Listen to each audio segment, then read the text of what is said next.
Mother, a makeup master, hid the queen's facial scar flawlessly. Leaving, she accidentally pulled a strand of the queen's black hair. She knelt, begging mercy. The queen said nothing, even rewarded her 100 taels.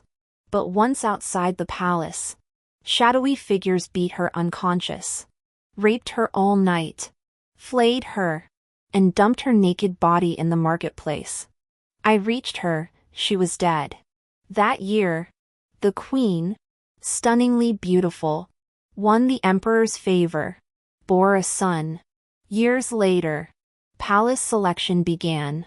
No one noticed the Guangling governor's youngest daughter, once near death, had recovered and entered the palace. Welcome to my channel. If you like this story, please click to subscribe. There are more wonderful stories waiting for you to listen to. Chapter 1. On her first day in the palace, the newly appointed concubines paid their respects to the empress. The empress sat on the main seat with a smile on her face, every movement gentle and kind. She gently stroked the cat in her arms and listened patiently as her aunt explained our ranks.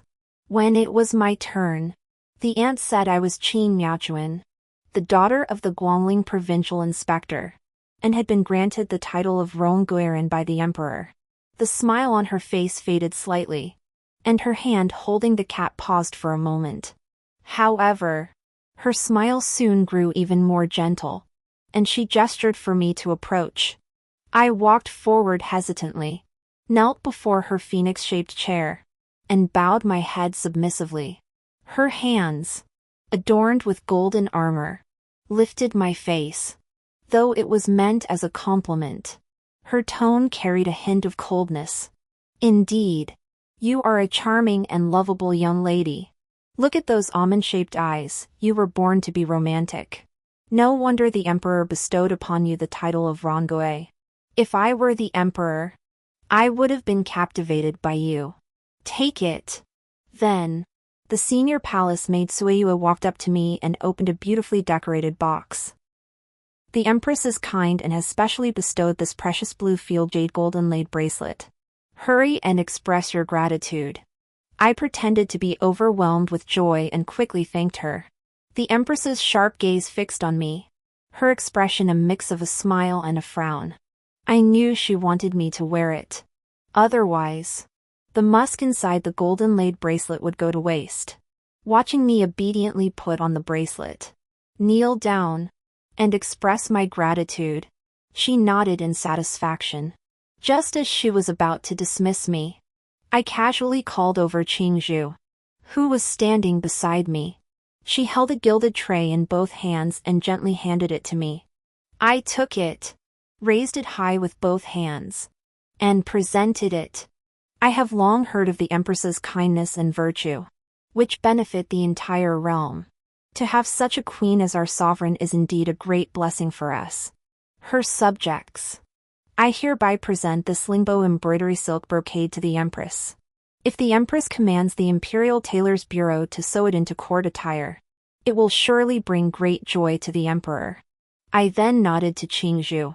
She unfolded the lingbo embroidery brocade, and everyone present was immediately stunned, murmuring in admiration. The brocade shimmered with ripples of light, and as the light shifted, the colorful phoenixes on it changed color. With each step, the garment glistened in the sunlight. The empress's eyes sparkled with delight, and she nodded to Sueyue. Sueyue then took a set of silver needles, tested them for poison, and found none. She brought them to the back of the hall for the other ants to inspect, and after confirming they were safe, she nodded approvingly, praised me for my thoughtfulness, and then dismissed us. As soon as I returned to my own palace, I received a secret letter from the sixth prince. After reading it, the corners of my mouth curled upward. I casually tossed the letter into the charcoal brazier, and the secret letter instantly turned into a wisp of ash. I am not the daughter of the Guangling governor. Her daughter had already died, and my embroidery skills were taught to me by my mother. My mother is not my biological mother. I was the child she found outside a Buddhist temple. My mother said she had gone to burn incense and pray for blessings.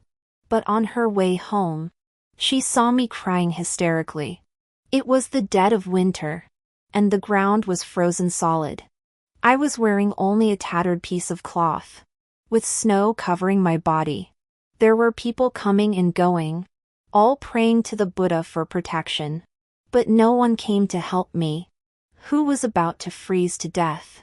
In the end, my mother, being kind-hearted, couldn't bear to let me freeze to death in the freezing cold. So she carried me home.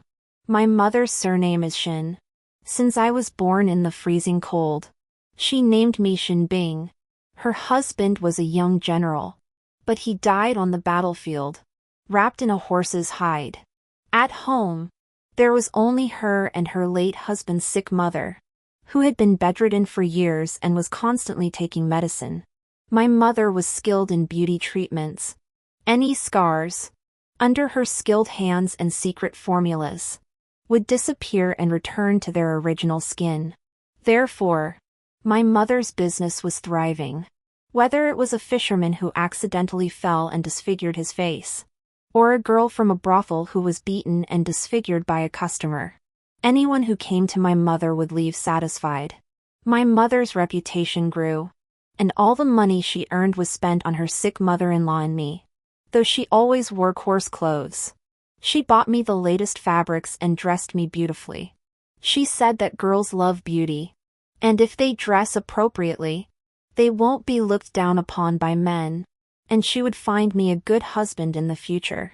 Every time, I blushed and lowered my head, playfully scolding her for thinking too far ahead. Coincidentally, I was naturally skilled at embroidery. With my fingers dancing, a vivid picture of flowers and birds came to life. When my mother saw it, she was so amazed she couldn't close her mouth. She then sent me to the best embroiderer in the city. She said that the saying a woman's virtue lies in her lack of talent was something men used to deceive women. If a woman knew nothing, she would have to rely on men, and that was how men controlled women. My mother insisted that I must learn to use my natural talent. A gem must be polished to shine. I must cultivate my strengths and carve myself into the most perfect gem. For this, my mother spent all her savings to send me to study embroidery. When my mother's reputation for skill and facial beauty spread to the palace, she was overjoyed. She hugged me and said, "Binger, this is the empress of the palace. The reward is 100 taels of gold. This will cover your tuition for next year." The empress's attendants said the scar isn't large, so the repair will be quick, and you'll be able to return home soon. Thus, my worries diminished greatly. Everyone said the palace had many rules, so I specifically told my mother to be extremely careful and never offend the palace's masters. My mother nodded while packing her tools. "Don't worry, Binger. I know what I'm doing. I'll be extremely cautious in front of the empress. Besides, I've done this makeup repair hundreds of times. I'll definitely satisfy the empress." Unfortunately, my mother and I had underestimated the cruelty of human nature, especially those within the palace. I exerted every ounce of strength, dragging my mother's lifeless body home while crying all the way. But when we arrived, our house had been burned to the ground, and my sick grandmother had already turned into a pile of ashes. The empress was not favored by the emperor. When the emperor was still the crown prince, someone attempted to assassinate him at his birthday banquet. When the assassin struck, the crown princess at the time, now Empress Jiang Yunlan, sacrificed herself to shield the crown prince. However, she was severely injured and had little chance of conceiving. Her cheek was slashed by swords, leaving a scar as long as her little finger. The crown prince sought out the finest medicines, but none were effective. The scars on her face faded slightly, but they were still clearly visible and terrifying. Out of gratitude for saving his life, the crown prince, upon ascending the throne, bestowed upon her the title of empress. Unfortunately, due to her inability to bear children, coupled with the scars on her face and the countless beautiful women in the palace. Even though the emperor was deeply grateful for her life-saving deed, he gradually succumbed to the tender charms of other women. In theory, the emperor would visit the empress's palace on the 1st and 15th days of each month, until a new beauty from the western regions was presented to the court. With a slender waist and delicate hips, the emperor was immediately captivated by her, his soul ensnared by her delicate waist. He ordered her to be titled Lady Lu and spent every night with her. Last month, on the 15th, the emperor and she enjoyed the moon and wine together, drinking until they were completely intoxicated. He stayed the night in her palace, spending a night of passion with her, enjoying himself immensely. Meanwhile, the empress, who had prepared the evening meal weeks in advance, was left waiting all night. The next day, the emperor remembered and hurried to the empress's palace to apologize. The empress remained gentle, smiling and saying that the emperor was overthinking things. As the head of the palace, she should understand the emperor's hard work in governing the country. Having such a concubine to bring him joy was a great blessing for the nation. The emperor was instantly overjoyed and rewarded the empress with various treasures. However, soon after, Lady Lu drowned in the lotus pond, her body soaked beyond recognition. The emperor was furious, and the empress, seeing this, was also furious. In the end, which palace concubine had a heart as venomous as a snake? Seeing that Lady Lu was so favored by the emperor, and dared to harm another concubine in such a cruel manner, she even pulled at the emperor's sleeve and cried for a long time, saying that as the empress, such a thing had happened in the harem, and she must investigate personally. It was eventually discovered that another favored concubine, Lady Wan, had the buttons from Lady Lu's clothing at the time of her death. The empress was furious. Before the emperor had even left the court, she immediately sentenced the favored concubine to exile in the cold palace.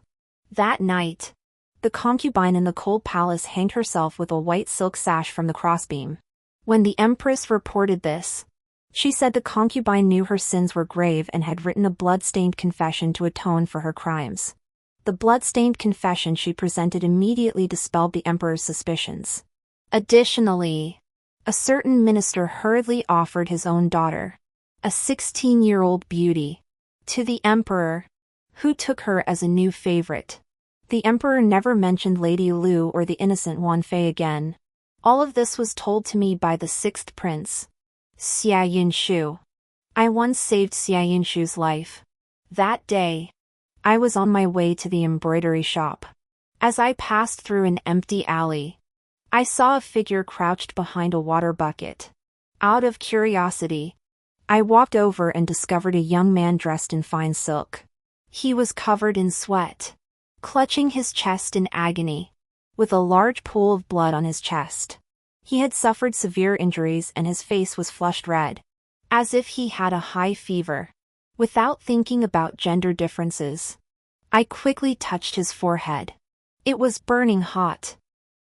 I rushed to find the nearest doctor and asked him to bring his medicine box immediately. The doctor said the young man's injuries were severe and he would need to change his bandages for 2 weeks straight. I ran home to tell my mother. My mother borrowed a cart and rushed over with me without delay. Under my mother's and my care, the young man finally recovered. One day, he left without a word, leaving behind a jade pendant and a note. It read, "Thank you for saving my life. If you ever need help in the future, take this jade pendant to the spring wind inn and look for a man named Zhao Bo. Zhao Bo will lead you to me." On the day my mother died, I remembered the jade pendant. Relying on my memory, I searched through the ashes for a day and night until I finally found it. I cried for a long time, buried my mother properly, and then went to the spring wind inn. After much effort, I finally met Zhao Bo, who fortunately led me to him. At that moment, I learned that he was actually the sixth prince of the imperial palace. After confirming that his biological mother was not the empress and that he was not close to her, I finally felt at ease enough to tell him that my mother had been killed by the empress in the palace. Her death horrifying. I begged him if there was any way he could help me enter the palace to avenge her. He pondered for a while, then helped me up from where I was kneeling, tears streaming down my face. He said he could help me enter the palace, but he also needed me to do him a favor. It turned out he was the only prince in the palace. The emperor had few heirs, aside from princesses. The other princes either died at birth or never lived past 3 years old.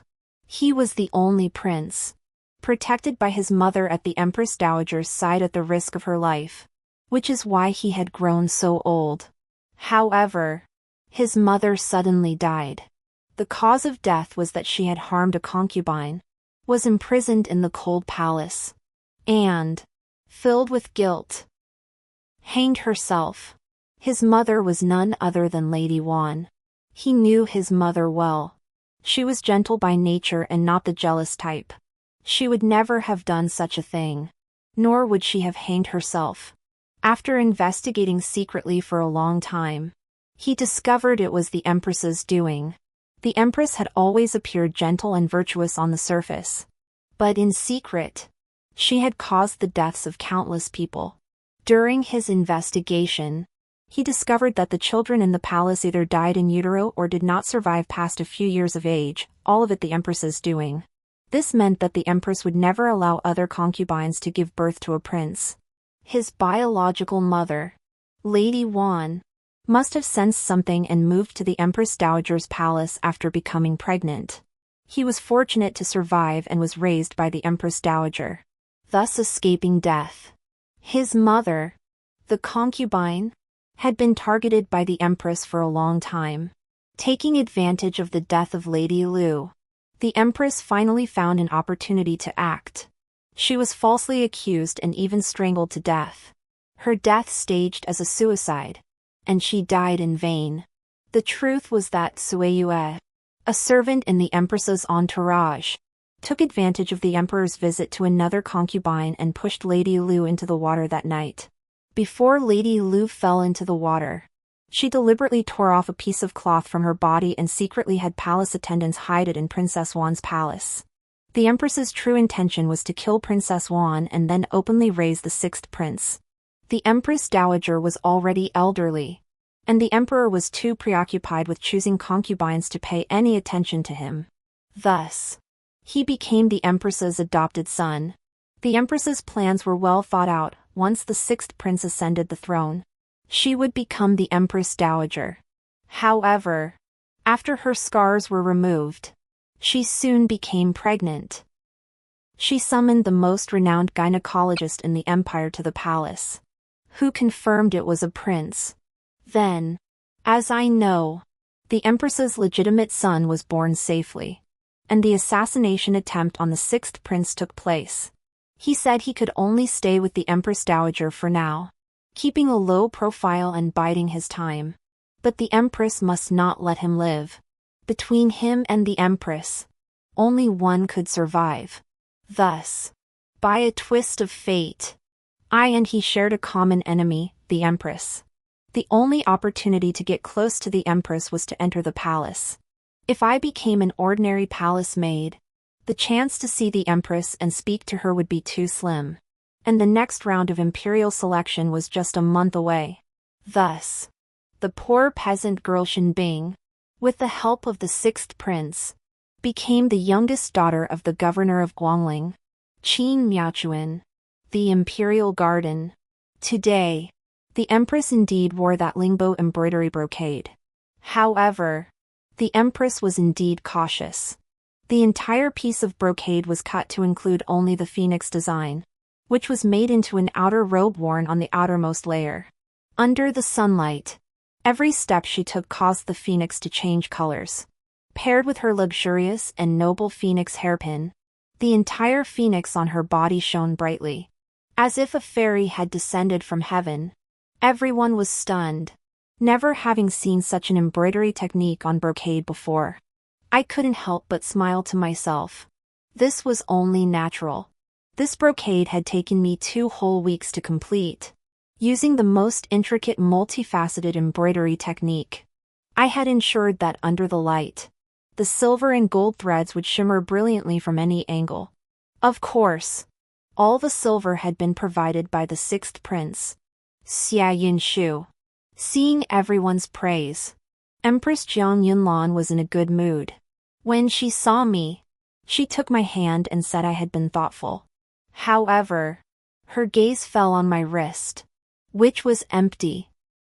A fleeting look of displeasure flashed across her brow, but she quickly regained her previous smile. Why isn't you wearing the bracelet I gave you? Rong's sister? Could it be that you find my gift too humble? Sure enough, her words made me the target of ridicule among the other concubines.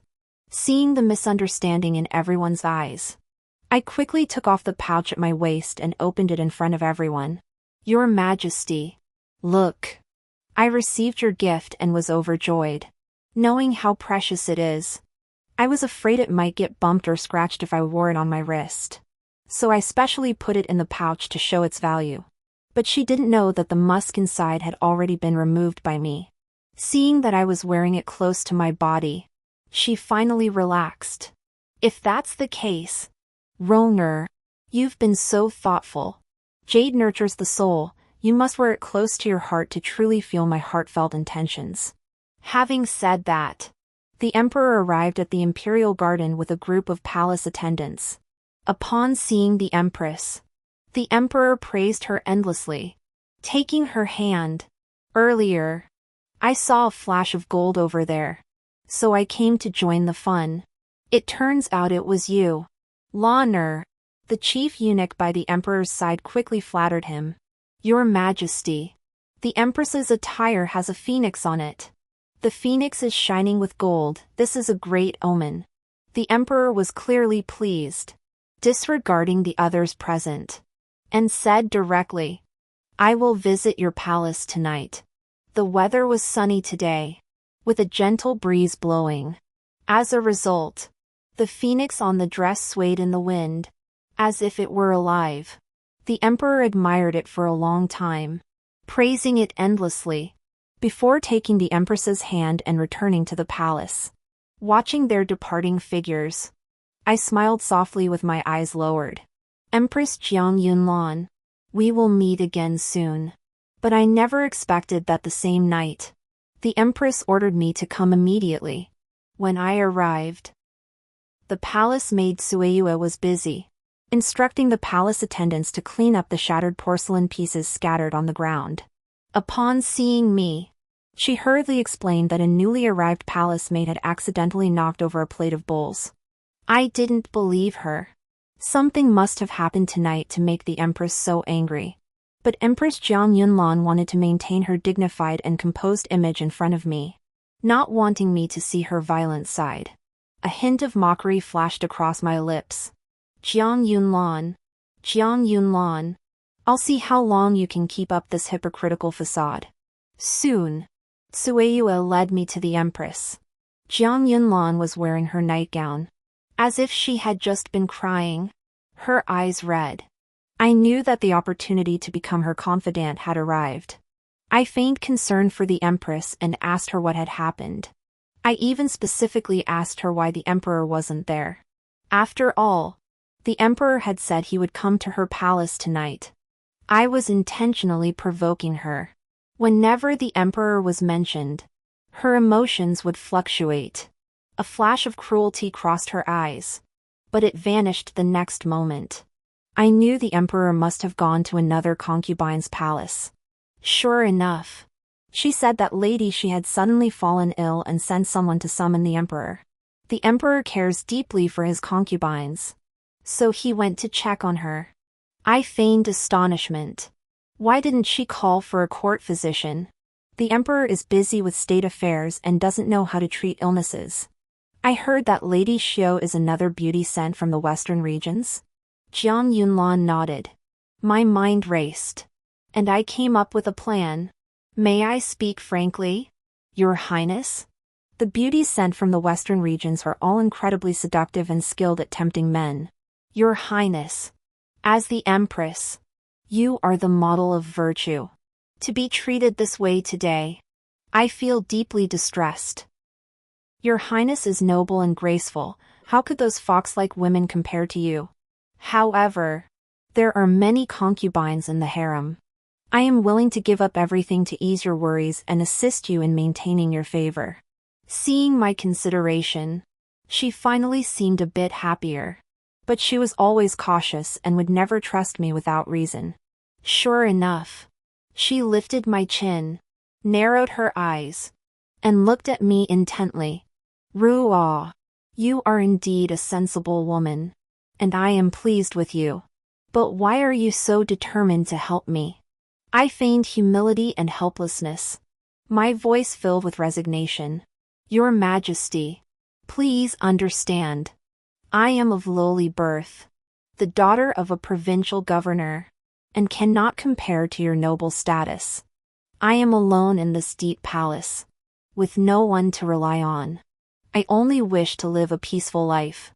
Your Majesty, as the Empress, you are the most noble woman in the world. I do have a small hope that if you protect me, my life would be much easier. Therefore, I beg you not to despise me. Let me serve you faithfully. I am willing to forego sleeping with you, so that you may always be showered with kindness. I only ask that you protect me and allow me to live peacefully in the palace. Seeing my earnest words, I was even willing to never serve in the bedchamber to seek protection. She finally truly believed that I was doing this for my own safety in the palace and was sincerely willing to help her. The next moment, a gleam of cunning flashed in her eyes. She tightened her grip on my chin and no longer pretended. That is excellent. But to fully trust you, I need a pledge of loyalty. She ordered me to kill Lady Shi. When I relayed this news to the sixth prince, he was in the process of cultivating his own loyal followers. I knew that, whether for me or for Xiaoyan Shu, to survive, the Empress's faction must be overthrown. However, the path to eliminating the Empress was fraught with difficulties and dangers. The Empress not only had a past bond with the Emperor for having once shielded him from a sword, but her father was the protector of the nation, holding millions of troops under his command. Her mother is the Empress Dowager's cousin, and her connections to the imperial family are complex and intertwined. Therefore, every step Xiaoyan Shu and I take must be carefully calculated, with no room for error. When he heard about the pledge of loyalty, he furrowed his brows. Killing someone is easy, but escaping unscathed afterward is difficult. If we're not discovered, that's one thing. But if I'm discovered, it would be a double blow for the Empress, with no benefits at all. Xiaoyan Shu remained silent for a long time before his deep voice echoed. Before us is Lady Lu, and behind us is Lady Shi. None of them are easy to deal with, and they're all from the western regions. It seems the western regions aren't behaving themselves lately. Given that, now that the concubine they sent is gone, they must be planning something behind the scenes. So, aside from the concubine, this actually works in my favor for gathering intelligence. I have a plan.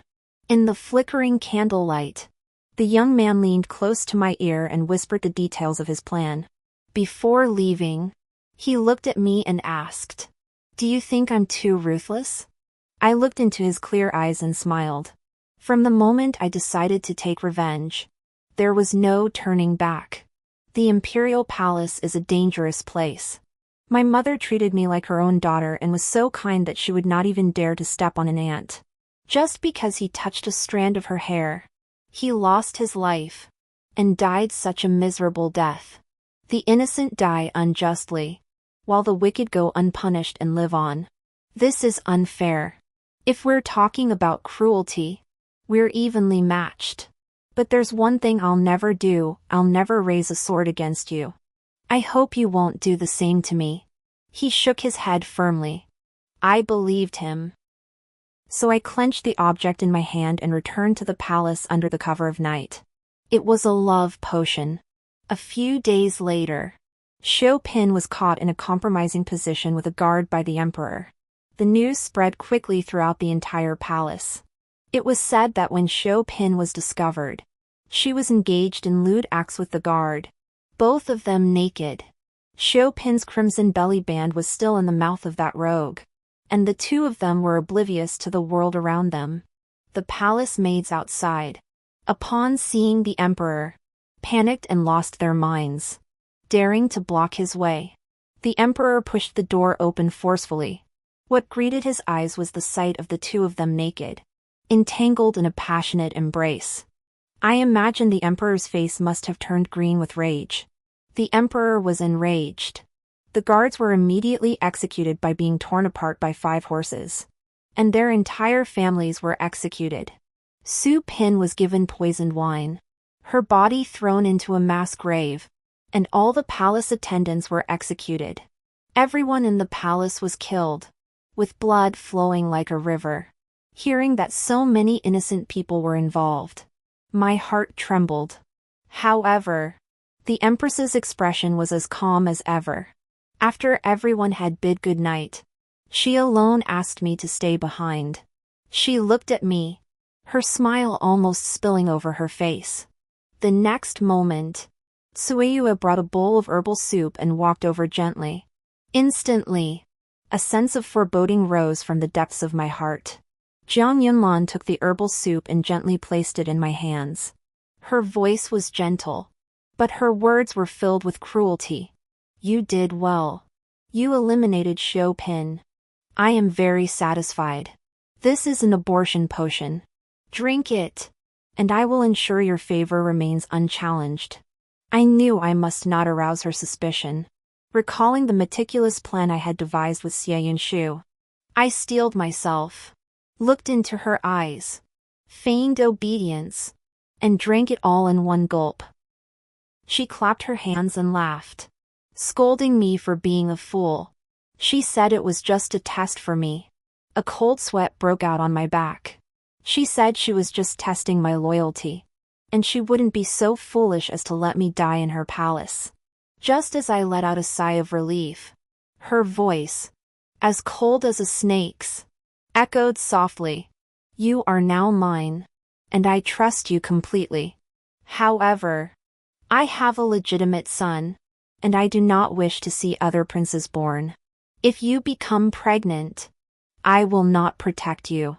So, you know what to do. I obediently nodded and assured her that I would never covet the emperor's favor. She nodded, then removed her jade-inlaid armor and casually said, Your embroidery is indeed skillful. Make me a few sets of nightgowns. Make them the kind that when the emperor sees them, he'll want to stay with me every night. I stepped back, a faint smile curving my lips. Jiang Yunlan, rest assured, I will make your dreams come true. Soon, 2 red nightgowns were presented before Jiang Yunlan. She glanced at them and blushed. The red nightgowns were embroidered with a pair of mandarin ducks, and the red threads were made of glowing red pearl threads. In the flickering candlelight, they emitted faint, shimmering golden light. Of course, that wasn't the most important part. The most important thing was that the 2 nightgowns were made with very little fabric. The entire back was open, with only a few thin strips of red silk. The neckline at the front was extremely low, and if she wore it, her curves would be fully exposed. Seeing her surprised expression, I covered my mouth and laughed softly. Your Majesty, if you do not believe me, you may try them on yourself first. I guarantee that the emperor will be unable to resist them. Sure enough, a few days later, news spread throughout the palace that the empress had suddenly gained the emperor's favor. And for 7 consecutive days, the emperor stayed in the empress's chambers every night. When I told Xie Yunshu, he was investigating Jiang Yunlan's father, Jiang Huchuan, the protector of the nation, who held military power, had grown arrogant and powerful over time, and had secretly harbored treasonous intentions. Xie Yunshu's men intercepted a secret letter sent by the protector of the nation. which was intended for the western regions. The contents of the letter were treasonous and punishable by death. It turned out that the protector of the nation planned to ally with the western regions to overthrow the emperor. If the protector of the nation succeeded in becoming emperor, he would cede several border cities to the western regions. They referred to this as mutual benefit and win-win. We finally understood the purpose of Lu Guiran and Xu Pin. First, to make the emperor indulge in wine and women, neglecting state affairs. Second, to use the excuse of the emperor is incompetent and neglects governance to justify a coup. Even if he did not become emperor, he could install Jiang Yunlan's legitimate son as ruler and become regent. We exchanged a glance, and instantly understood. The Jiang clan must be eliminated swiftly. Otherwise, if he succeeds in becoming emperor, Jiang Yunlan will be impossible to remove. And at that point, all of us will die. I steadied my gaze, dipped my finger in the tea, and wrote several words on the table. Kill the emperor. I placed fragrant herbs in my nightgown. Jiang Yunlan only knew I was skilled in embroidery, but he had no idea I was even more adept at using fragrances. This was something the embroidery maid had taught me. The embroidery maid loved fragrances. Seeing my intelligence, she taught me the uses and taboos of spices, and asked me to help her blend fragrances. I wove the incense into the silk threads of the nightgown and left them in the incense blocks for 2 days. The hemp-woven threads absorbed the scent the fastest, blending seamlessly with the incense. Of course, the incense itself was non-toxic. All items in the Empress's palace were inspected 3 times by palace attendants. However, the Empress loved black agarwood, and it was never absent from her chambers day or night. When the incense on the nightgown mixed with the black agarwood, it created a toxic scent. When inhaled during intimate moments, the toxic fragrance takes effect more quickly. It's nothing serious, just hallucinations that cause drowsiness and gradually cloud the mind. Of course, this fragrance also enhances their intimate pleasure. Therefore, after inhaling the toxic fragrance, their joy during intimate moments is amplified. Naturally, if they are not allowed to indulge in each other's company, how can they grow increasingly obsessed with one another and gradually lose their senses? At that point, all I need to do is add a little fuel, and they will be at my disposal. Soon, the opportunity will arise. The emperor's birthday is next month. Recently, Jiang Yunlan has assigned me numerous tasks, including making various types of nightgowns. She also asked me to create a palace gown for her, hoping to make a stunning impression at the birthday banquet. It seems the nightgowns are working well. The Empress is now inseparable from the Emperor. I have already secretly taken cold-natured medications, and the imperial physician diagnosed me as unsuitable for bedchamber duties. Thus, the entire palace knows my green token has been removed. I pose no threat to Jiang Yunlan, which is why she trusts me so completely. Naturally, the attire for the palace banquet will be flawless. But the clothes she and the emperor wear when they are intimate are different. That perfume can induce hallucinations, and the effects are especially intense during intimacy. So their feelings for each other will grow stronger. Soon, the empress grew tired and slept longer and longer. The emperor nearly fell asleep in the imperial court. Naturally, he paid less attention to court affairs. Jiang Yunlan's father, Jiang Huchuan, was busy colluding with the western regions and even secretly befriending several elderly ministers. Half of the tasks of governing the court fell on Xie Yunshu. He also took the opportunity to win over many court officials, including several young and promising ones who became his confidants. After all, the young prince born to Jiang Yunlan was too young to be entrusted with important responsibilities. Soon, another piece of good news spread throughout the 6 palaces. The Empress, Jiang Yunlan, was pregnant again, but I knew that this child would not survive. That poisonous perfume would cause the 5 major meridians to become blocked. And even if the fetus survived, it would not live past 5 months. When the head of the Imperial Medical Academy diagnosed her, he discovered the issue with Jiang Yunlan's pregnancy. He then tactfully informed her that several more imperial physicians would need to examine her together. Soon, several imperial physicians lined up and took turns taking her pulse. After the examination, they looked at each other, none daring to speak the truth. At this point, Jiang Yunlan was in a daze. Having lost all patience, she threw the white porcelain bowl to the ground and glared at them with a fierce expression. She declared that if anything went wrong, she would have their heads cut off and the entire Imperial Medical Academy buried with her. Everyone hurriedly knelt down, shocked that the once kind and understanding empress had become so brutal. The head of the academy sighed helplessly and said, "Your Majesty, this pregnancy is in good condition. The fetus is stable, and it will be fine. Just be careful not to eat cold foods."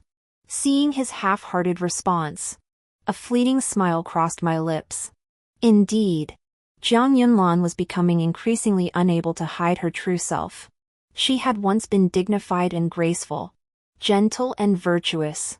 But after spending every day in pleasure with the emperor and using poisonous perfumes, her mind had grown increasingly clouded, and she had long forgotten her former gentle and virtuous demeanor. At that moment, her hair was disheveled, and she stared blankly at her own belly, as if she were already the future Empress Dowager. The other court physicians, seeing this, exchanged a few polite words and hurriedly left. I knew that Jiang Yunlan's judgment and thinking abilities were deteriorating. She had always been cruel and ruthless, with a legitimate son and the emperor's favor. And now pregnant, she must believe she has secured her position as Empress Dowager. So she has no intention of restraining herself. I narrowed my eyes and pondered silently. The time had come. It was time to make the palace maid Sueyue disappear from her side. After all, it was she who came up with the idea to peel off my mother's face. It was long overdue to pay her back. The next day, I went to the Empress's palace and whispered a few words in Jiang Yunlan's ear. The next moment, she glared at me with wide eyes and ordered her servants to bind Sueyue first, then search her room. Soon, several red undershirts appeared, and their design was identical to the ones I had made. I feigned anger and slammed the table hard. "You dare to seduce the emperor so brazenly? Why are these nightgowns in your trunk? How long have you been lusting after the emperor?" Sueyue, who was in front of me, looked completely bewildered. She quickly knelt down and said it wasn't hers, shouting that she was innocent. However, several young palace maids hurriedly knelt down, claiming they had seen and heard things they shouldn't have. Jiang Yunlan ordered them to spit it all out, or else she would have them fed to the eunuchs. The palace maids quickly began crying and sniveling, saying that they had seen Sueyue wearing those nightgowns in her room. They also mentioned something about the emperor should favor her, and that the empress was old and unattractive, while she was much more delicate and beautiful. Before the palace maids could finish speaking, Jiang Yunlan rushed forward and slapped Sueyue several times. I stepped forward to persuade her not to get angry, as she still had a little prince in her belly. Only then did she come to her senses and return to the concubine's couch with a frown. I knew she was thinking about how to punish Sueyue. I smiled slightly and walked forward. "Your Majesty, I heard that it is not good to see blood during pregnancy. For the sake of the little prince in the empress's womb, why not let me deal with Sueyue? I promise to make this seductive, unruly little slut beg for mercy, unable to live or die. Otherwise, all the maids in the palace will think the emperor's bed is open to anyone." Jiang Yunlan nodded upon hearing this, glared at Sueyue with hatred, and said venomously, "Let her suffer a lesson to serve as a warning. I'll see if any other whore dares to seduce the emperor in the future." I nodded in agreement and ordered the servants to escort Sueyue, who was shouting in protest, out of the palace. In an empty palace alley, the young palace maids knelt down to thank me, took a heavy bag of silver, and left. Sueyue didn't know that in my palace, a knife for flaying skin and removing bones had already been prepared. The next day, a fan made from human skin was presented to the empress. Jiang Yunlan praised me for my ingenuity, saying I had come up with the idea of using Sueyue's skin to make a fan. The palace maids below heard this and fell silent, trembling with fear. Jiang Yunlan looked at the palace maids below with a smug expression. This is the fate of those who seduce the master with their fox-like charm and fail to serve him diligently. Seeing her grow increasingly arrogant, I knew her true nature was cruel and vicious. Now that the emperor only visited her, no one in the 6 palaces dared to oppose her, and she had no more reservations. She held the fan, which was said to be made from Sueyue's skin, examining it from all angles and praising the exquisite craftsmanship. I smiled to myself. The first was Sueyue, and the next will be you, Jiang Yunlan. That night, Sueyue died, insisting she had never seduced the emperor. Seeing her so foolish, I approached her with a bone-carving knife. Sueyue, do you really think it matters whether you seduced the emperor? Once the seed of doubt is planted in Jiang Yunlan's heart, you are already dead to him. But you didn't seduce the emperor, so I don't care at all. I'm just returning everything you did to me. Every last bit. Do you remember the woman who came to the palace to do the empress's makeup a few years ago? Seeing her confused expression, she suddenly remembered something and glared at me like a demon. You're her family. Are you going to avenge her? I smiled slightly and slashed her face with the knife. Yes. She was my mother. The best mother in the world. But you killed her. Screams echoed one after another. I stuffed her mouth with a cloth and ordered the palace attendants to peel the skin off her body. Be careful. Make her die slowly and suffer more. The attendants took the silver and slowly sliced her skin off, one cut at a time. I sat beside her, watching her struggle desperately, then endure unbearable pain, then gasp for breath, and finally die in agony. Mother, wait for me. The revenge will be mine soon. At the residence of the protector of the nation, Jiang Huchuan, he had timed it perfectly, intending to stage a coup during the emperor's birthday banquet. Xia Yunshu had gathered more and more evidence. And this was not Jiang Huchuan's fault. He grew increasingly brazen because he knew the emperor was growing weaker. The emperor used the poisonous incense daily and felt his body growing weaker by the day. Even in the imperial court, he fell asleep on the dragon throne after sitting for only half an hour, and the eunuchs had to call him several times before he woke up. The ministers below looked at each other in shock, and one of them even urged the emperor to take care of his health. Soon after, the emperor became obsessed with elixirs. Of course, this idea was secretly revealed to the empress by me. As a result, both he and the emperor became addicted to the elixirs. They deluded themselves into believing they could live forever. The entire harem was filled with the smell of alchemy every day. These sorcerers, though renowned Taoist priests from the countryside, had all been replaced by my own men before entering the palace. The elixirs they concocted could only be consumed for 3 months before they drained the body of its vitality.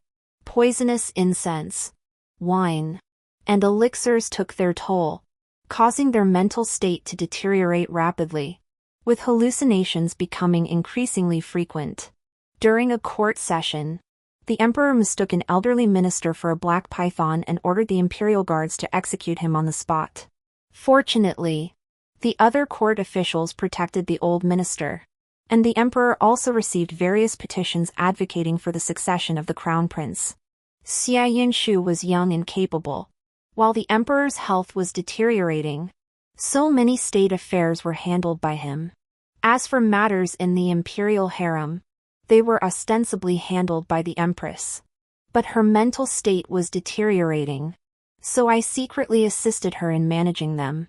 Therefore, Xia Yunshu and I were the true puppet masters behind the scenes. Xia Yunshu had already secretly gained control of all the troops in the capital, while Jiang Huchuan, though he had 1,000,000 troops, was stationed at the frontier. If they were to come to the capital, their combined forces would still be fewer than Xia Yinshu's troops. Under Jiang Yunlan's influence, the emperor had indeed privately written a decree naming their legitimate son as crown prince. But they did not know that the true imperial edict had already been replaced by me. The upcoming palace banquet will be a trap. At the palace banquet, the music was soft and melodious, and dancers and musicians took turns performing, creating an atmosphere of peace and prosperity, as if it were paradise on earth. However, Xia Yinshu and I knew that today's palace banquet would not be peaceful. The emperor and empress appear affectionate and in high spirits. But this is all the result of makeup and attire. The bright yellow phoenix-patterned robe I embroidered for her is exquisitely luxurious. Under the flickering candlelight, the golden phoenixes seem ready to take flight. Everyone is offering congratulations. But they are too far from the emperor and empress to notice that they have become hollow shells on the inside. They pretended to drink wine but were secretly taking elixirs. Jiang Huchuan, however, was clearly a traitor, waiting for the sound of the army breaching the palace gates. Of course, we would make sure his plans succeeded. In his scheme, today was the emperor's birthday banquet.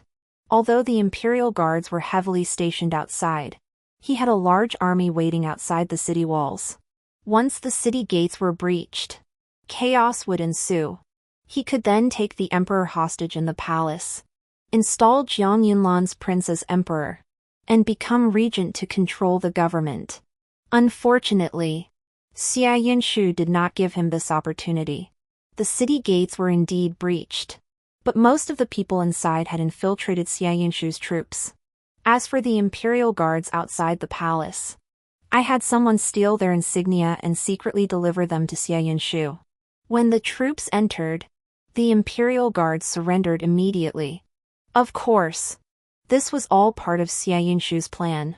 Jiang Huchuan watched the chaos unfold at the palace banquet. Sitting in his seat, he remained calm and composed.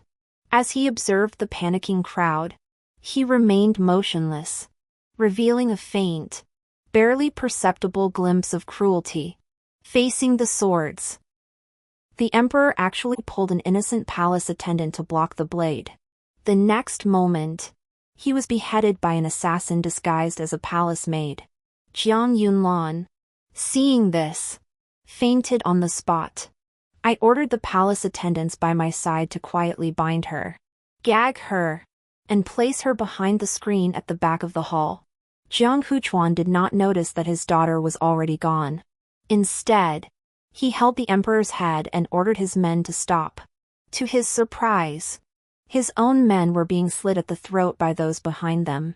He finally realized that there were others among his ranks. But he had no time to think. Standing beside the emperor's headless body, he glared at the crowd, holding the emperor's head aloft. He snarled, "The emperor has passed away. The eldest son shall inherit the throne. Since the young prince is still a child, I shall act as regent.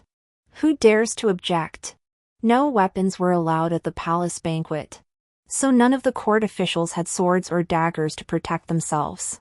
No one dared to oppose him. At that moment, Xia Yinshu entered the hall with a group of soldiers. The assassins inside the hall immediately knelt down upon seeing him. I then stepped forward one step at a time. I pulled out the imperial edict from my sleeve and knelt beside Xia Yinshu. "I pay my respects to your highness. Long live your highness." Jiang Huchuan was dead. The charge was treason. However, his head was severed by Xia Yinshu. Xia Yinshu presented the irrefutable evidence of Jiang Huchuan's collusion with the enemy and his plot to rebel, allowing all the ministers to examine it in turn. The evidence was overwhelming, and combined with the imperial edict in my hand, no one dared to speak. At that moment, Jiang Huchuan, enraged and humiliated, stepped forward, intending to kill Xia Yinshu with a sword. But he was beheaded by Xia Yinshu instead. Looking at the soldiers in the hall, all of whom were Xia Yinshu's men, The ministers knew that the only way to survive was to kneel with me and bow. We kneel before the emperor. Long live the emperor. 10,000 years. Before midnight, the throne had changed hands. In the dungeon, the palace attendants poured bucket after bucket of icy water over Jiang Yunlan, who finally regained consciousness. As soon as she saw me, she let out a piercing scream in terror. Because in my hand, I held her father's severed head. She cursed me with all her might, wishing me a terrible death.